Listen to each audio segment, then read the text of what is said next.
Rob Dauster here. I got Jeff Goodman with me. Hell no. John Fate. Are we still live? Field of 68 till I die.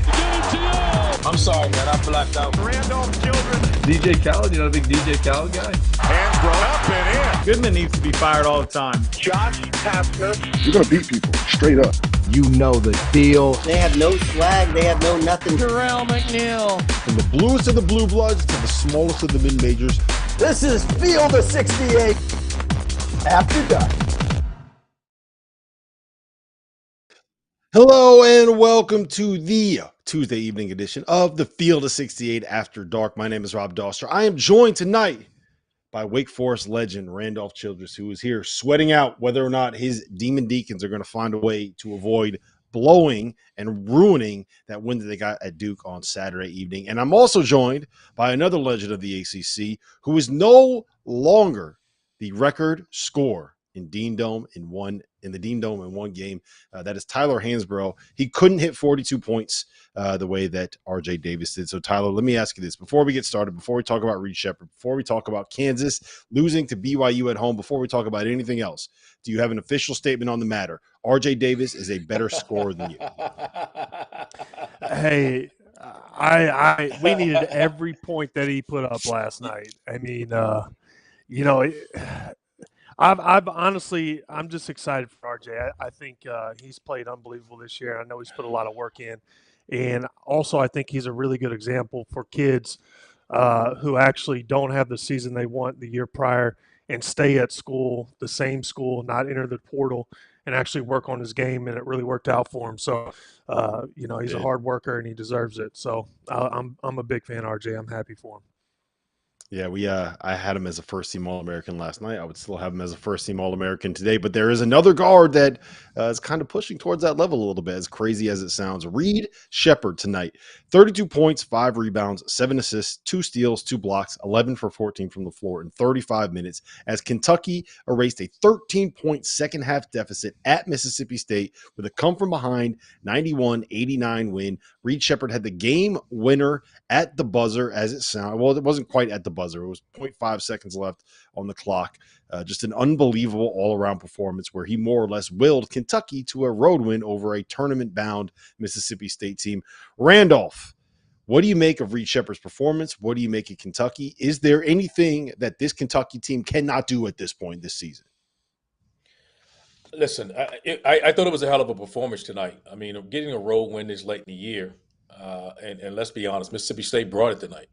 You know, they did everything they could to win, and just Reed Sheppard was just the best player on the floor tonight. I hate to say it. I know Josh, Hubert's performance was incredible at 34, but when they needed plays, man, he just put them on their back tonight. And this team is what we talk about all year long.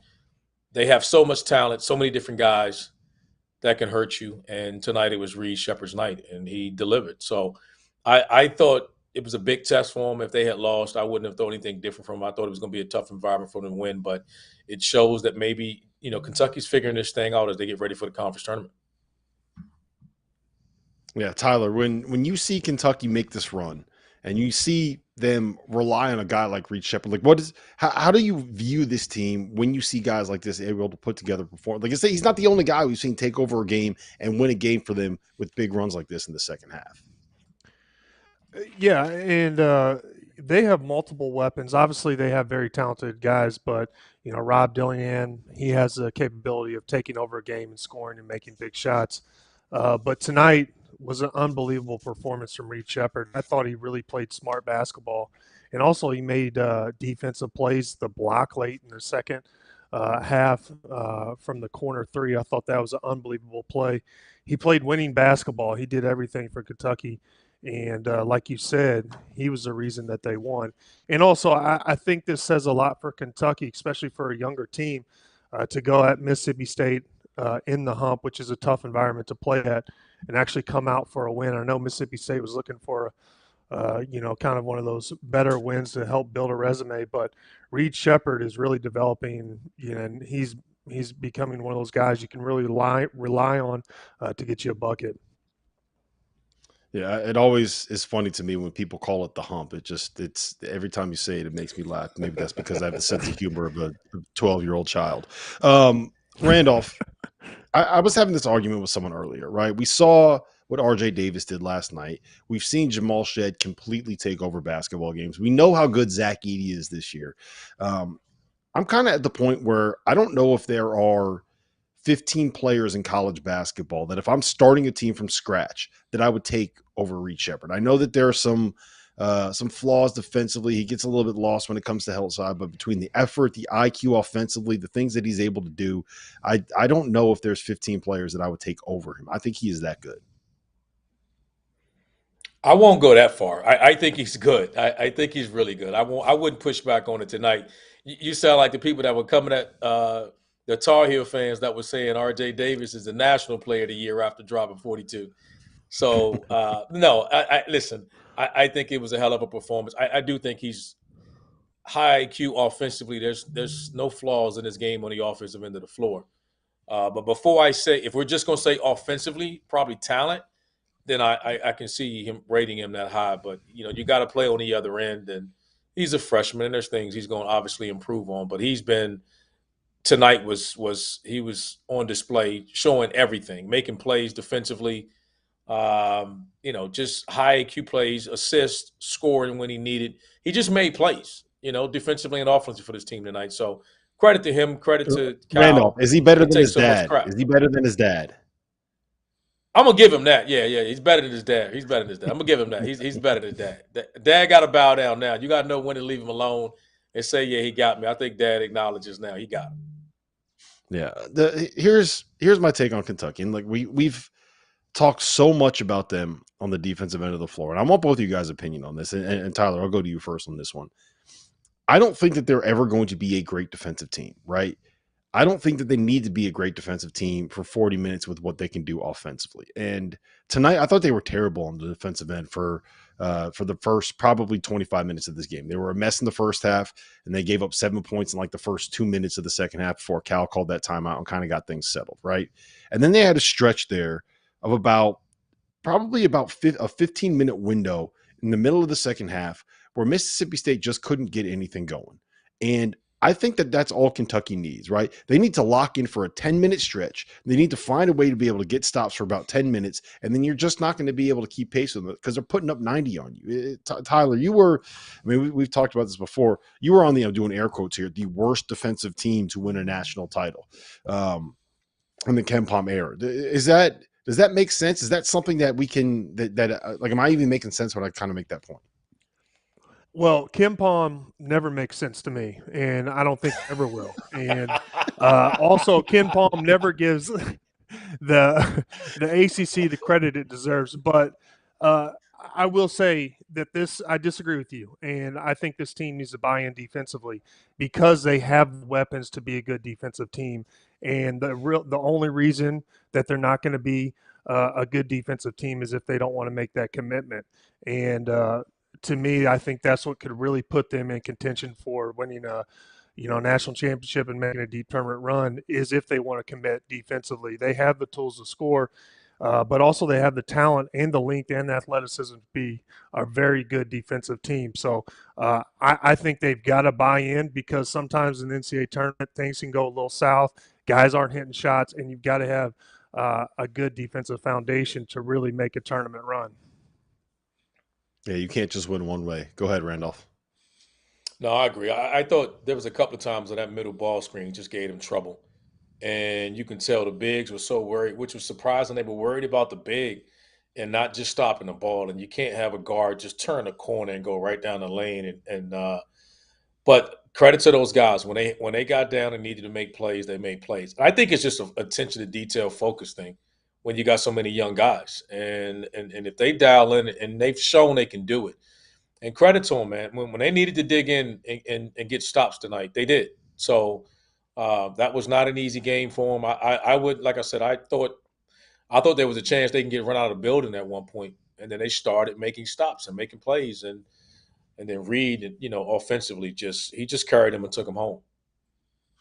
Yeah, with 17:40 left in the first half, they were down 52-39, and with a minute left in the game, they were up 83-75. They went on a 44-23 surge over that stretch. You know what else is really impressive about this group, Tyler, is that It feels like every couple of games we come up with this idea that like this is the lineup that they need to use. This is the guy that they need to use. This is the player that they need to use, right? Sometimes it's Dillingham, sometimes it's Reed Shepherd. Like we've seen it with their guards. We know that they have 4 guards that can win a game in the backcourt.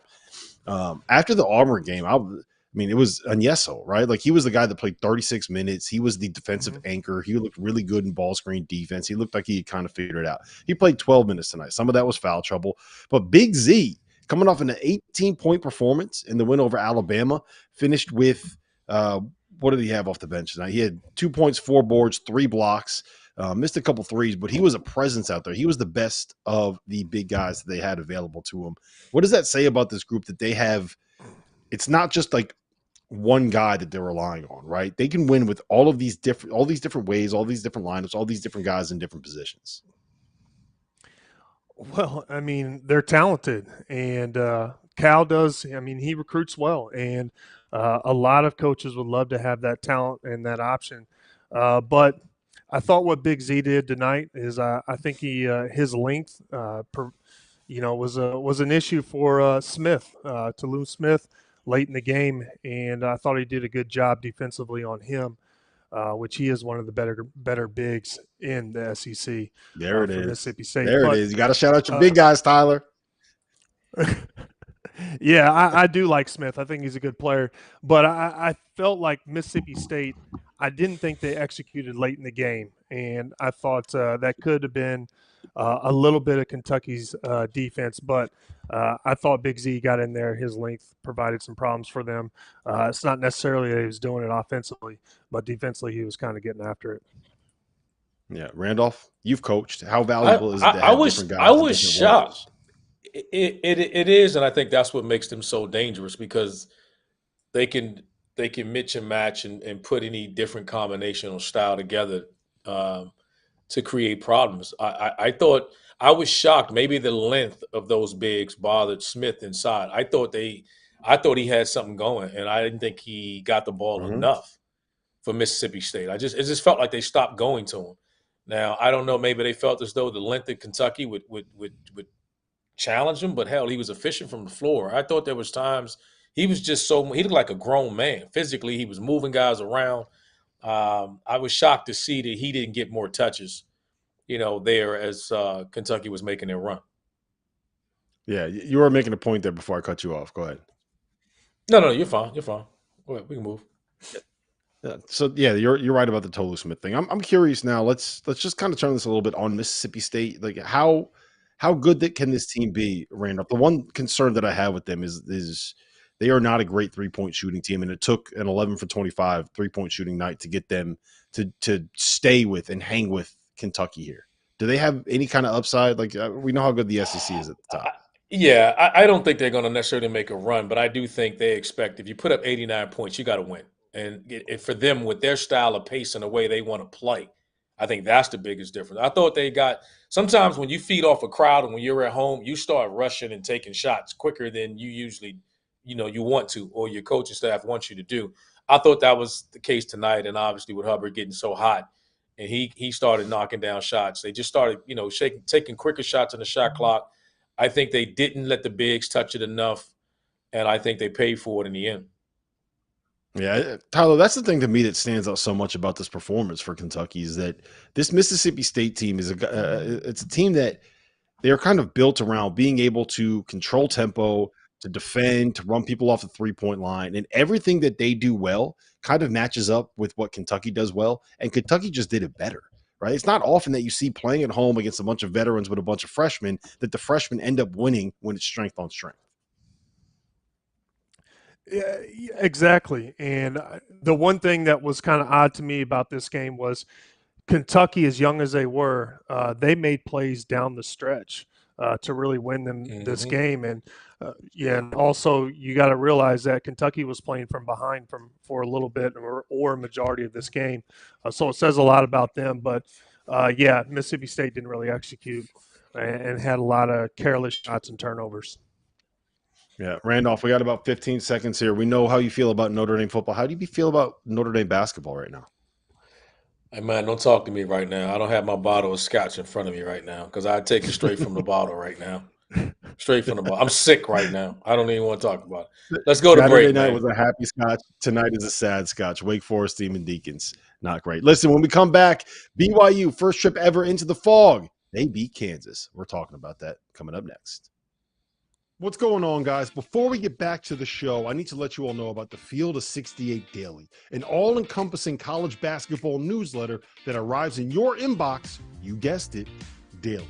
For less than $1 a week, you'll wake up every morning to more than 1,500 words detailing everything that you need to know to stay up to date on the world of college basketball. From the notable mid-major upsets to the stars that are out injured to the breakout performances that only our team of college basketball junkies watched. The Daily is edited and produced by Mike Miller, who spent more than 2 decades running NBC's digital written content, and is subscribed by more than half of the Division I coaching staffs, the biggest names in college basketball media, and the agents that work as power brokers in the sport. For just $50 for the year, you get access to the same information that the insiders get. And before we get you back to your regularly scheduled Field of 68 content, let me tell you guys about the Field of 68 merch store. Head over to fieldof68.shop for officially branded Field of 68 apparel. Whether you're supporting your favorite team in the student section or from the couch, there is no better way to gear up than the latest from the Field of 68. The best thing I can say about our merch is the quality of the product. Anyone that has ever worn a t-shirt knows how frustrating it is when the neck gets all stretched out and the bottom of the shirt starts looking like the bottom of bell-bottom jeans. And there's nothing worse than a hoodie that loses its snugness that makes it such a perfect way to stay warm during the cold winter weather. Whether you're shopping for yourself or for the college basketball fan in your life, everything you need is at the fieldof68.shop. Welcome back to the Tuesday evening edition of the Field of 68 After Dark. Rob Dauster, Randolph Childress, Tyler Hansbrough. We are live on SiriusXM Channel 84, and we are streaming over on the Stadium app as well as on YouTube. Jump in the chat, ask us some questions. We are going to be answering them in last call later on. Wake Forest just lost at Notre Dame. It is a heartbreaker. It is a really bad loss for their tournament resume. We're going to get to that in a second because one team tonight, Randolph, that was able to go on the road and pick up a win. BYU goes into Fog Allen Fieldhouse for the first time as a member of the Big 12, and they beat Kansas 76-68. You had 18 points from Dallin Hall. You had 18 points from Jackson Robinson off the bench.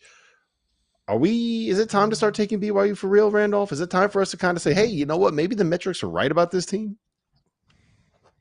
I don't think we ever took them for granted. I just don't think we ever thought they were, we were never sure how good they were. I think that would be the best way to describe it. We were never sure how good they were. And I don't want to take away from the win tonight, because still, we're talking about Kevin McCullough still being out for Kansas, and we just can't pretend that that's not a major piece. But the metrics, it doesn't matter. It's a road win. No one cares. It didn't matter for teams that lost in early November, December. So credit to the Cougars. Hell of a win. I mean, it really is. Go on the road. That's not an easy place to play, no matter who goes out on the floor. And not many teams are going there to win. Neither team played pretty offensively, but BYU did what they did. They made shots. They made threes. If they didn't make anything else, they made threes. And that's what they, so credit to those guys for getting it done. Yep. All right. We are now going to be joined by BYU head coach Mark Pope, fresh off of winning in Fog Allen Fieldhouse. Coach Pope, Rob Dauster here. I got Tyler Hansbrough. I got Randolph Childress. How you doing, man? How you feeling in the fog? I'm doing great. I'm a huge fan of both these incredible players, man. So it's an honor to be on with you guys. A huge fan. Randolph knows, but both you guys, what incredible careers! Wow. Well, I'm glad that you're a fan of me too. I'm just going to assume that I got lumped into that conversation. No, Coach Pope. Rob, I just love you, man. So you guys, let's talk about Rob, the game. I don't right? know. You guys I don't know about your game. I'm excited to see what your rec game is like. It's let's just say I would have fit in well on your team where I didn't really have. If you didn't need someone to shoot threes and not play defense, I'm your guy. I got you covered. Shoot them up, sleep in the streets, coach. Let's talk about this game because you guys were down in the second half at Kansas in Fog Allen. First time as a member of the Big 12 there, and you find a way to come back to win. What What were those conversations like in the huddle when you're kind of telling your team, look, keep going, keep shooting. We're right here. We got a chance to win this thing. Yeah, I was really proud of our guys' composure. In fact, at one point with 6 minutes or so left, I got a tee, and it was during a timeout. And going back to the huddle, I was collecting my thoughts. I'm like, okay, I got to find a way to get my guys back focused and back organized and believing. And I sat down in the huddle, and the guys were like completely composed. And I'm really blessed, guys, to coach a group of kids, of young men that are pretty dedicated to each other and that have the ability to really kind of focus in on what they're doing. And we've been through a lot. Like, this league is a gauntlet, and it chews you up. And it was just a good moment for us where I sat down like, oh man, my guys they're really dialed in, and we're going to be fine. And so I think you have to have that. Come on, this is one of the meccas of college basketball, and I don't think nobody wins here. And so I was really proud of our guys to kind of hang in there and make plays down the stretch. So you just tell your guys it's easy. We just do this all the time. We go into Kansas, no problem, no big deal. You take care of business there. It's easy for you guys, huh? No, it's just relying on each other, and every team's fighting for the same thing. Randolph, we don't have any genius going here, but our guys' ability to do that tonight, to just stay dialed into each other and kind of put all the other stuff out. We were successful at doing that tonight, and hopefully that'll bode well for us moving forward. On a serious note, Coach, what's your message been to your group? The metrics loved you guys, and then as you got to the tournament, you got to conference play now. As you know, it's a gauntlet. What's the message you continue to preach to your players as you get ready for conference tournament play? We're trying to be in the moment that allows us to perform. I'll give you a great example. So we do a shooting drill every day at the start of practice, and it's a 2-minute shooting drill. And like 5 times out of 10, our score will be awful after the first minute of shooting, and then we'll light it up the second minute of shooting, and we'll achieve our goal. And after we do that, every single time we talk to the guys about like, hey guys, this is how we play and this is how it works. And we actually had that conversation in the locker room today at halftime, just about, we hadn't made shots, and we this is how we play, and we believe we will. And you saw some guys step up and make shots late. More importantly, you saw guys like Noah Waterman coming with massive defensive rebounds. Our communication on the defensive end was elite down the stretch in the moment. And so, it's just kind of the repetition every day. It's nothing magic about it. It's just the guys believe in each other, and we have guys that do. Coach, congrats on your win tonight. First of all, do you think this gives your team more confidence late in the season to kind of build off this and then go anywhere and get a dub? Well, we had lost 3 on the road in a row. We've been playing better basketball. We're actually in a pretty good stretch overall. But listen, this is our first year in this league, and we walked in this league massively humble. This thing's ridiculous right now, this gauntlet, and so I think our guys are growing in confidence that we can go to venues and win. But more importantly, I think our guys are growing in their confidence in each other, their belief in each other, and their desire to kind of support each other. Tyler, I know in your runs you must have felt that on your team, right? The guys just had some deep sense of just believing each other. It was easy for them because all the guys could just believe in you, right? And you would deliver. But when you feel that, you feel it growing, it makes you feel like you have a chance. And certainly our guys' belief in each other continues to grow. Absolutely. Coach, we got a running joke on here about how Tyler Hansbrough's favorite player on every team is the big guy on that team. My favorite player on your team is Ali Khalifa. And I love his passing ability. I love the fact that he is, let's just call him not really a layup line scout. Me and him might have the same vertical at this point. Talk to me about what he is as a weapon for you at the 5, what he is as a weapon in your offense, because he's just a perfect fit. Yeah, Ali is, first of all, I'll tell you guys this, and this is not going to surprise you. He's actually a better human being than he's a basketball player. He's a special, special young man. And I've never had a player on my team that opened up as much new offense for our team as Ali Khalifa does. He adds 30% to our offense, just in simple cuts. And his effect, guys, one of the brilliant things about Ali, we work every year so hard on teaching our guys and convincing our guys to cut hard and how to cut and where to cut and when to cut and how to feel it, right? And then Ollie comes on campus, and all of a sudden, all my conversations trying to convince guys to cut are gone because he's diming everybody up. They're finishing every cut. They're cutting so hard every time because he makes the result so positive. He has had, and like, there's no words to say how much of an impact he's had on our program. He's really changed us. Yeah, well, listen, Coach, I'm going to let you get out of here. I know you got a long flight home. I know you want to go celebrate with your team. We appreciate you being here. Congratulations on the win. Want to know in the fall. Good luck next year. Hey, let me just say this. I'm a huge fan of what you guys do, man.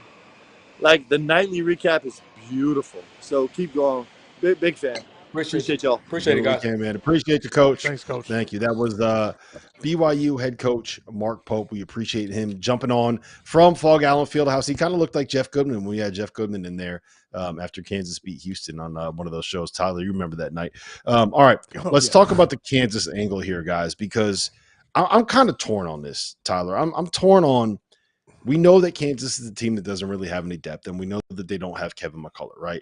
But it's very hard for me to sit here and watch them without Kevin McCullough, who's got the knee thing going on, and be worried about and look at them and say, like, this is a Big 12 title contender. This is a Final Four contender. So I'm kind of stuck in between two minds, saying, like, I know that they're hurt, but I just can't get out of my mind that, like, they don't look like a Kansas team that is a great Kansas team. Does that make sense? Well, they don't. And RC talked about it. Without McCullough, they're a different team. He adds a whole nother dynamic. He does a lot. He makes a lot of winning basketball plays. But also, RC talked about it early on in the year. He talked about the lack of depth. I think that's an issue as well. You can't rely that heavily on four guys, especially if one of them is banged up, come March and April. But this team has had some losses where I do scratch my head, and, teams that, lack depth or have injuries, especially to their main guys, they are not the same team without McCullough. Plain and simple. It's easy for me. Yeah. RC? He's their best all-around player, right? And it's hard for any team to miss a play because you're talking about a guy that impacts it on both ends of the floor. We're not talking about a guy that's just one-dimensional. I mean, he's a guy you can be like, all right, lock him up. Let's slow him down. And he's capable of doing that, a very versatile defender. So you had another defender out there, which they needed tonight, with the shooting ability of BYU. You can't replace guys like that. That's like taking, a Shad out of Utah, out of Houston. You can't. I mean, there's certain guys you can't just replace. They're just too good on both ends of the floor. And when you got a two-way player and the impact that they make, it just changes everything. And they're not going to be the same without him. And the thing that I have is if he comes back and he's completely healthy, then they're back to being a dangerous team, no matter who you. Let me ask you this: do you hold him out? Like, if you put yourself in Bill Self's shoes right now, do you hold him out until he actually is healthy, until maybe the Big 12 tournament or the NCAA tournament? Because they're getting in, right? All they're playing for is seeding. Absolutely. They're in. They're just playing for seeding. I don't even see a reason to put him back out there and compromise him until he's completely healthy, right? I mean, it's none of these games are going to matter. If they lost out, it's just seeding. They're in. There's nothing to worry about there. If he comes back in and if it's the Big 10, Big 12 tournament, then fine. You put him out there, let him get his legs under conditioning a little bit. But, the only thing I worry about is just he's starting to creep into that time of I'm wondering about timing, right? Like, I don't want him to be out until the NCAA tournament. I would love for him to get a game or two in, maybe one game with a minute restriction, and then coming into that second game. And then I think he completely changes the expectations of Kansas. But right now, until he gets out there, we don't know when he's going to be out, when he's not. I thought he was close before, and he's still not back. So, I'm done guessing or trying to figure it out. We'll just have to wait and see. But when he comes back, obviously he'll make an impact. Yeah, he's been in and out of the lineup. And to put this loss into context, the last time that Kansas lost at home to an unranked opponent was back in 2018 when they lost to Oklahoma at home. And you can see it right there. These are the home losses to unranked teams. in Fog Allen Fieldhouse. I do find it kind of ironic that 3 of the 5 losses at home to unranked teams are to programs that Bill Self was a former coach of. Never invite Tulsa into that building ever. Don't let them in. Don't let them see it. Don't let them find a way to get into the building. Tyler, let's say McCullough does come back and he is back to 95% of what he was before, right? He's still playing like the All-American. Is this like, can they win? Can they get to a Final Four? Like, is this the team that is dangerous enough when you get into that one game setting? Is Bill Self and Hunter Dickinson and the talent enough for them to be able to put together 2, 3, 4, 5 wins in March? Yeah, I do. I think if McCullough is healthy and he plays like himself, I do think that this team could go on a deep tournament run. But that's a big if. I don't know the severity of his injury, but if he is healthy, this is a different team. And also, they showed that early on in the year when they're playing so well. So I would believe in Kansas with McCullough for sure. That's kind of where I'm at too. It's just I don't know if I believe that they're going to get McCullough back to 100%. That's kind of what, and you never know with knee injuries. That's never fun. Listen, we got to get to a break. On the other side, Texas Tech got smacked at home. Fans threw a bunch of bottles on the floor. Houston picked up his win for the first time as the number 1 team. And oh, by the way, Wake Forest, Randolph. That's coming up next. As you guys know by now, we've partnered with BetMGM this season. We'll be using BetMGM lines to make all of our picks, and we'll have special offers for the listeners and the viewers of the Field of 68 as we all get ready for the best month of the year, March Madness. If you haven't signed up for BetMGM yet, you can use the bonus code FIELD150 and you will get $150 in free bets on your first wager with BetMGM, regardless of whether or not you win that first bet. Here's the best part. All you need to do is deposit and bet $5 of your hard-earned money. This is how you make it work. Download the BetMGM app and sign up using the bonus code FIELD150. That's FIELD150. Deposit at least $5 and place your first wager on any game. You will receive up to $150 in bonus bets regardless of the outcome of your bet. Just make sure you use that bonus code FIELD150 when you sign up. And remember, BetMGM is now available in one wallet in select states. As a New Jersey resident, this is super convenient when I have to go cover games in Philly or New York, which happens quite a bit. When you cross state borders, you just log into your existing account and fire away. You don't have to create a new account in each state. It's easy, it's simple, and it's clean. And most importantly, we have some fun stuff coming up for the conference tournaments and for the NCAA tournament. Bet insurance tokens, college hoops odds boost, and my personal favorite, a nice little parlay boost here and there. So download the BetMGM app and sign up today.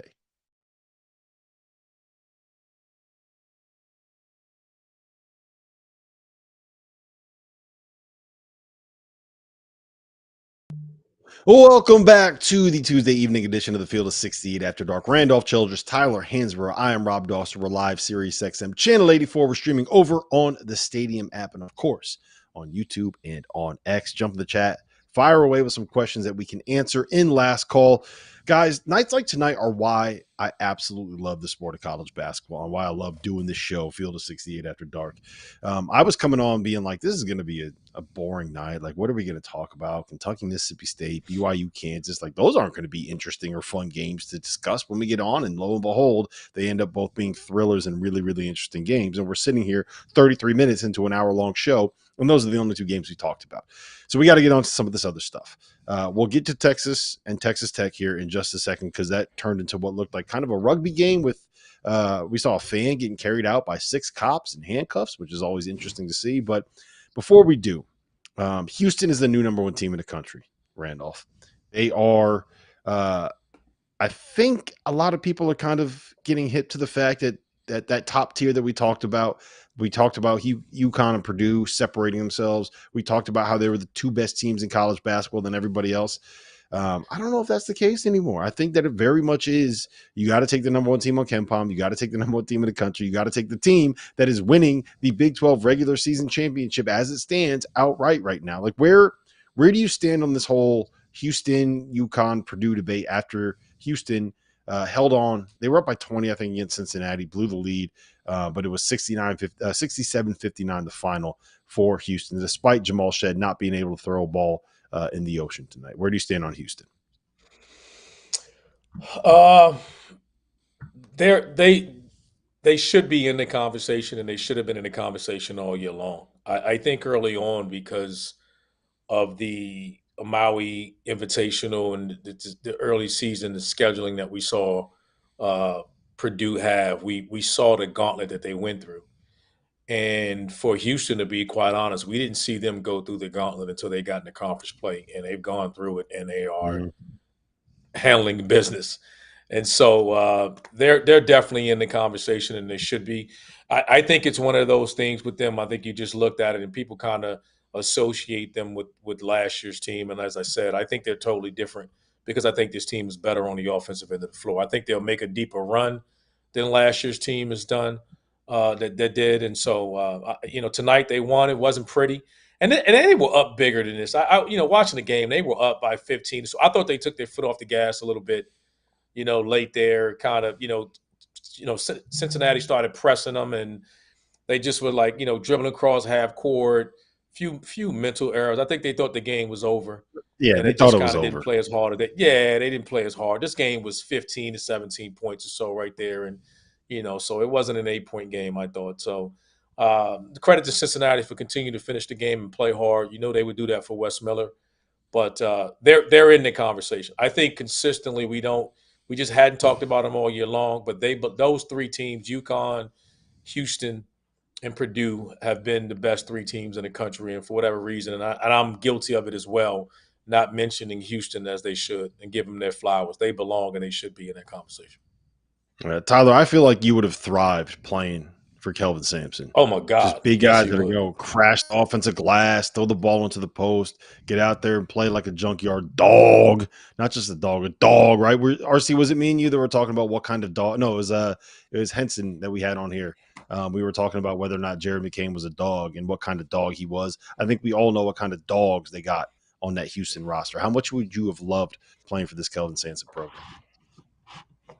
They can obviously they can win games multiple ways, and tonight they did it the ugly way defensively.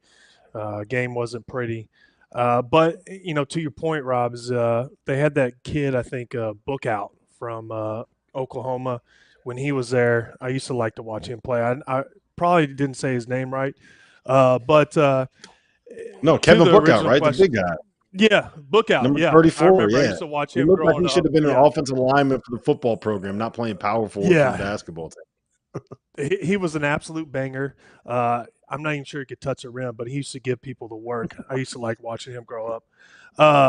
But back to your, I think Houston should be in the category with UConn and Purdue. I think they've separated themselves and deserve to be. If not, it kind of seems like I haven't given them the credit that they deserve because I didn't really believe in them early. But the more I watch them develop, they're a team that is a contender for sure. And also, when you look at their record, they don't have a loss outside of a quad one team. And also, they play in the Big 12. Their strength of schedule's there. I think that they can, like I said, win games multiple ways, not just with their scoring, but also with their defense. Hey, Rob, I think Rob and Tyler, I think all of us felt that way because I think all of us was waiting to see how they were going to respond in this league. I'll speak for myself. I wanted to see how they were going to respond. No, I'm with you. I'm 100%. Right? Because everything was like, they're coming out of there. They were the best team in that league. It was them in Memphis and, all year, not much competition. And then everybody was kind of like, let's see what happens when they get to the Big 12. And they went to the Big 12 and they kicked ass. And they're going to win the regular season title. And they're going to be number one seed in that league heading into conference play. And to be honest, I think they've been impressive enough that I don't know if they could lose. It's almost like for as many games as we have left in a year, I don't know how or if UConn, Purdue, or Houston can lose the number one seed. I mean, I don't know how they can do it. I don't. No, you're right. At this point, it's going to be whoever wins the Big 12 is probably going to get the number one seed. And I think that if you look at the way that the schedule kind of plays out, at Oklahoma, at UCF, Kansas at home, there's a very real chance that Houston wins at least 2 of 3, right? And all they got to do is win 2 of 3 to get a share of the Big 12 conference title. UConn has a very winnable game on Sunday at home against Seton Hall. And if you get that done, they get a share of the Big East Conference title. And Purdue is going to win the Big Ten regular season title. Like you win those league titles and you're going to end up being a number 1 seed. But to your point on Houston, like I do think that is a very good point to make about why we are just coming around on something now. Like if you look at their non-conference schedule, best teams they played were Utah, Dayton, Xavier, Texas A&M. It's like not exactly a murderer's row. They get to league play. They lose 2 out of their first 3, albeit on the road, and both of them were by 1 possession. But you're sitting there at 1 and 2 in the Big 12, and everyone's kind of like, yeah, you know what? Maybe this team wasn't all that. Then you go ahead and you reel off, 11 of their last 12, and the only loss comes at Fog Allen Fieldhouse on a night when Kansas, who can't shoot, shot a very nice 69% from the floor. So, yeah, I think they kind of proved us wrong, and that's what they needed to do. I do want to hit on one other game that happened in the Big 12 tonight, Texas and Texas Tech, which came very close to turning into something that was pretty ugly. Brock Cunningham had a beautiful form tackle. You know, I don't know if the Texas football team, as they head into the SEC, is going to need to add like a middle linebacker, but I think Brock Cunningham could be a pretty good middle linebacker. That was definitely targeting that hit that he had on Darian Williams. He got ejected. Fans got mad. They started throwing stuff on the floor. Kid got put in cuffs and carried out. And all the while, Texas found a way to honestly, I don't even know what the final score was. That's how bad the blowout was. They were up by 25 in the middle of the second half, and I haven't seen a box score since. Tyler, are you worried at all about this Texas Tech team? Like, is this saying more to you about Texas or Texas Tech?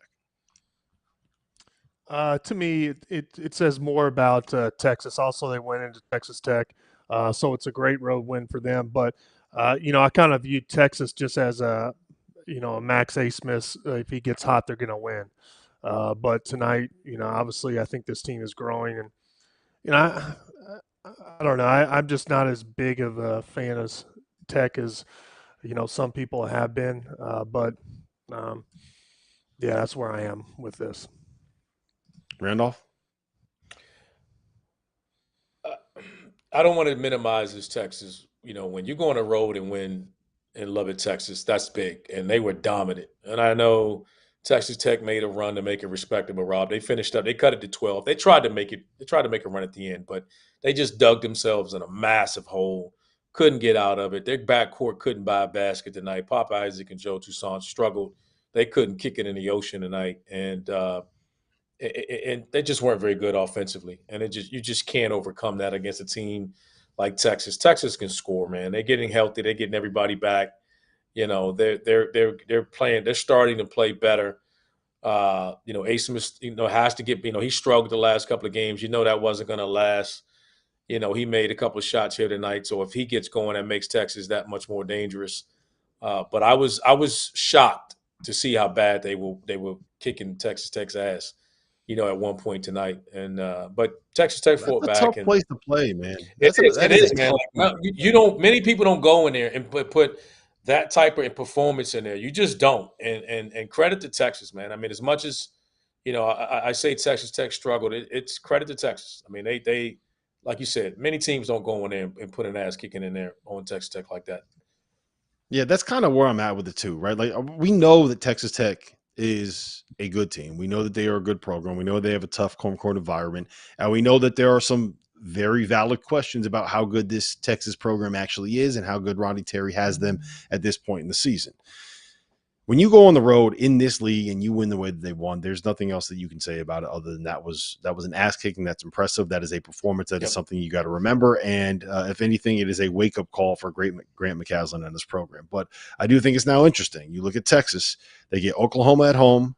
They get Oklahoma State at home on Saturday. They're at Baylor. That might not be a win, but then they get Oklahoma at home. And all of a sudden you're looking at a situation where they get to 500 in the Big 12 and you could get all the way up to like an 8-9 seed kind of line if you're Texas here in the NCAA tournament. RC, do you think they have a chance to make a run? Are they dangerous at all? Can they get back to the Elite Eight with this group?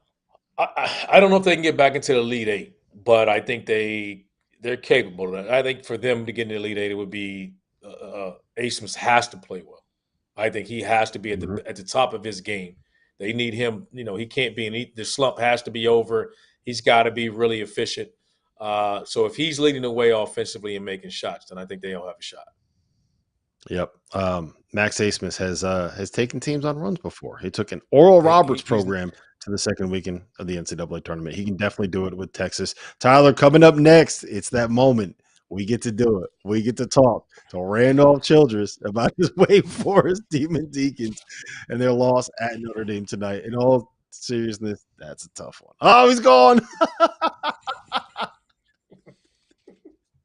Now that the college football season is in the past and college basketball is in full swing, I need to tell you guys about our partners over at Rhythm. If you're into sports betting, you need Rhythm, the place for data-backed props and picks. For those that are unfamiliar, Rhythm, spelled RITHMM, is the go-to mobile app for player props and game picks, backed by AI predictive models. Rhythm helps you make smarter and faster betting decisions across all sports, but particularly college hoops, where there are as many as 150 games a day during conference play, many of which have softer lines at BetMGM than you'll find in the NFL or in the NBA. With Rhythm, you get data-backed picks for every Division I game every day. Users get free picks daily with the ability to upgrade to unlimited access. And for those of you already using modeling, you can build custom sports betting models within the Rhythm app itself. I am a Rhythm user, and I found that I've been a better bettor when I focus on the lines where my gut and Rhythm's modeling are aligned. To kick off the partnership between the Field of 68 and Rhythm, 3 people who download Rhythm at the link below and create an account between now and the end of the day on Thursday will be entered for a chance to win a free subscription with access to unlimited picks for college basketball, the NBA, the NFL, and more. So if you want to increase your edge and win more bets, go to the link in the description and download Rhythm today. That's RITHMM, the place for data-backed props and picks. Welcome back to the Tuesday evening edition of the Field of 68 After Dark. Rob Dauster, Randolph Childress, Tyler Hansbrough. We're live Sirius XM Channel 84. We're streaming over on the Stadium app. Make sure you go and you download that new app. We will be there exclusively coming up here soon for our last call shows.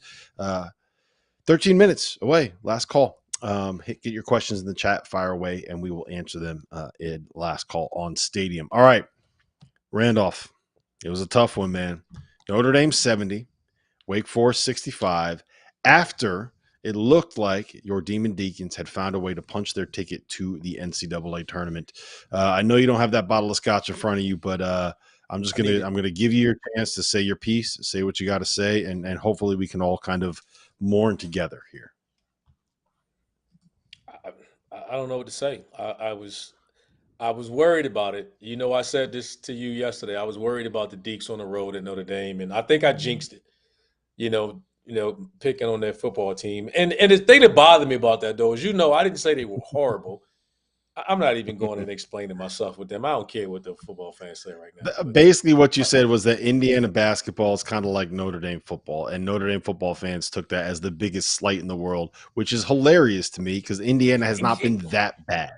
No, that's what I'm saying. They act like, first of all, one won the Natty in '87, and last in '87, and then they won their last Natty in '88.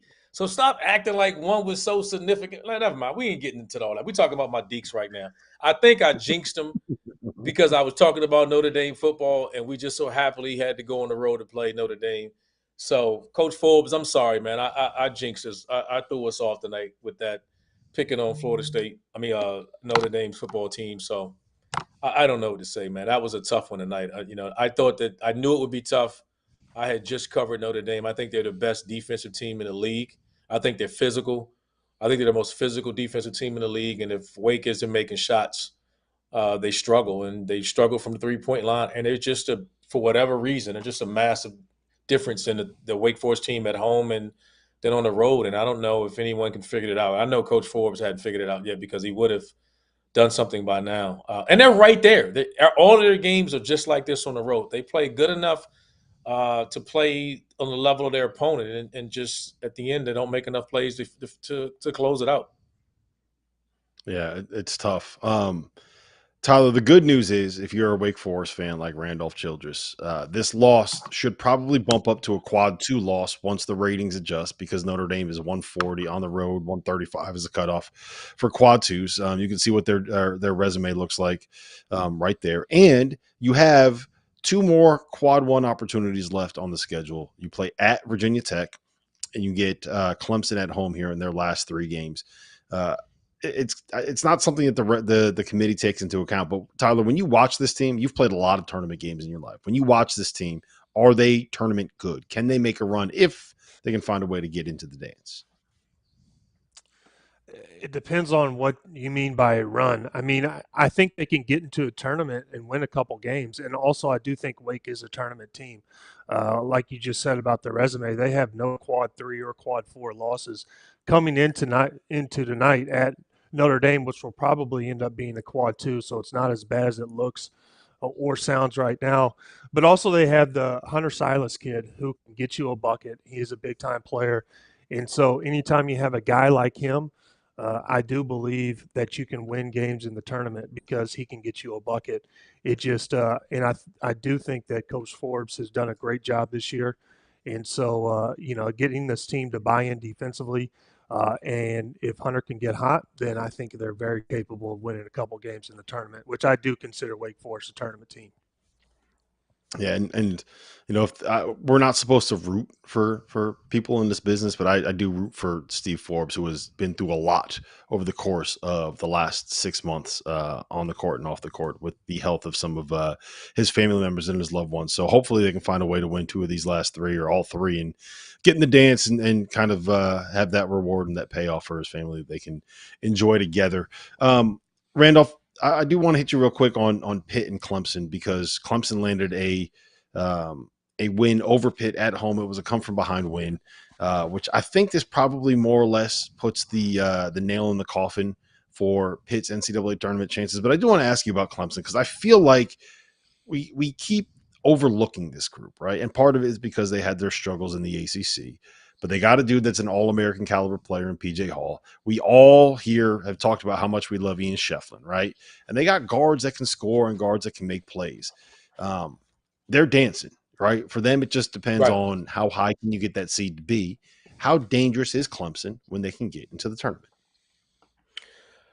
I'll say this to you, and I don't want to put it on you mentioned those players, and all those guys are good. I think if Chase Hunter can play – the way he played tonight, he hit a dagger tonight to win that game. To seal, he hit a 3. That was the nail in the coffin that kind of elevated him to the win. If he can be consistent and play at the level I think that his talent suggests that he can play, then look out. Because I think this Clemson team has everything that they need to play any different style. They have versatility within their offense as well, with size, bigs that can stretch the floor. I've seen them play inverted where their guards are playing, living in the paint, finishing. They're spacing you with their bigs, shooting jump shots with their bigs, and they're healthy as well too. Getting Jack Clark back, getting him implemented in the offense, and getting him going is big. So they've just been a team that's been frustrating at times because they'll go get a big win, and then they'll go home and then lose the game at home. They've struggled to protect their home court so many different times. You're like, what in the world? Tonight they did. Pitt came in the game fighting for their life. If Pitt gets that, I think Pitt would have been the possibly 16 that could make a run and get into the tournament. So difficult win for them. I think this forced Pitt to kind of have to make a run in DC. But Clemson is tough, man, and they're still not out of it. They're still playing for a lot because they still get to play Wake for that 4th spot to get that double bye in the ACC tournament. Yeah, that'll be big if they can get the double bye. I want to pivot here because we're talking about Miami. We're talking about Miami. We're talking about Indiana, and it's the first time that we're talking about Indiana in a positive sense in like 3 months on this show. Right? They beat Wisconsin at home, despite the fact that there was some kind of fire alarm pulled and they had to evacuate the entire building. Everybody in the Assembly Hall had to get out and leave in the middle of a tornado warning and then come back into the building for still, as far as I know, undisclosed reason for why that had happened. I want to know, Tyler, why don't we see more of this from Indiana, right? Like, here's my big question with you. We talked about this, Randolph, the other day. Like, where do you view Indiana right now as a program? Right, obviously, North Carolina, Duke, Kansas, like the Kentucky, the teams at that level. I think you could probably put UConn in the mix right now. Have kind of separated themselves. Where do you view Indiana in that kind of hierarchy of college basketball? I don't view them in the same category, and that's not a knock to Indiana. They haven't done it lately, it's. I think Woodson's a good coach. I think he's an NBA coach. He's much better coach than I could ever dream of being. But I will say that T.O. came on here. I was on a show with him maybe a week or so ago, and he said that he feels like they're kind of like NC State. They won a national championship years ago, and all of a sudden they haven't really been the same since. And he kind of considers them in that category. And I thought it was a good analogy because it made a lot of sense to me. And I've talked about Indiana on here a few times, and I start laughing because I can't remember the last time they were actually really good in a contender. And that's where I'm at with them. I don't really put them in the same category as Kentucky, Duke, North Carolina, and Kansas, UConn, as those schools. Yeah, Randolph, I do just real quick. We got about a minute before we get to toast tonight, but I want you to react to this quote from Mike Woodson tonight, because I've said similar to what he kind of said in this quote after the game. This is according to R. Jeff Goodman, who was actually at that game. Woodson said, quote, "Every day I go to bed, I think about what it could have been like this year if we had Xavier Johnson early on." Xavier Johnson obviously came back tonight for the first time since January 30th. It was only his 15th game of the season. He's missed 13. Is that a valid excuse for some of the struggles that Indiana has had this year? You know what? We can never discount the value of a veteran guard. What is Xavier Johnson? A 6-year guard? He's Yeah. and he's as old as you Tyler. can't. Him and Tyler were on the same recruiting business. We joke about it, but seriously, you can never discount the leadership. And one thing about Xavier Johnson, say what we want, he's a load in full court. He can heat up the ball, and when he wants to, and he has an extra gear about him. And he's hasn't been a consistent shooter, but he does a lot of really good things to help you win. So anybody would say that and can use a veteran point guard. And it's like we talked about this before, Rob. It's not just him. It can be who else they missed out on him coming back to school. So getting that guy, and not having that guy available when you are missing out and turned down so much is just vital, man. And back to your earlier quote, the reason they emptied out the building is because Jeff Goodman was in there. They ran everybody ass out of there because Jeff was in the building. Somebody pulled the alarm when they saw his ass. The water wasn't working at the Graduate Hotel, and he didn't have his soap with him, so he just kind of so he goes like 3 or 4 days without a shower sometimes, so it got a little smelly in there. Listen, you're exactly right. Not having Xavier Johnson hurts, and having him is the reason they couldn't build enough point guard play around him. There's not a lot of depth anywhere in college basketball. Listen, we are going to head over to Last Call, so make sure you check the link in the description, download that Stadium app, come over and join us. We are going to be asking Randolph Childress and Tyler Hansbrough any questions that you ask us. Come over, join the ride. Last Call.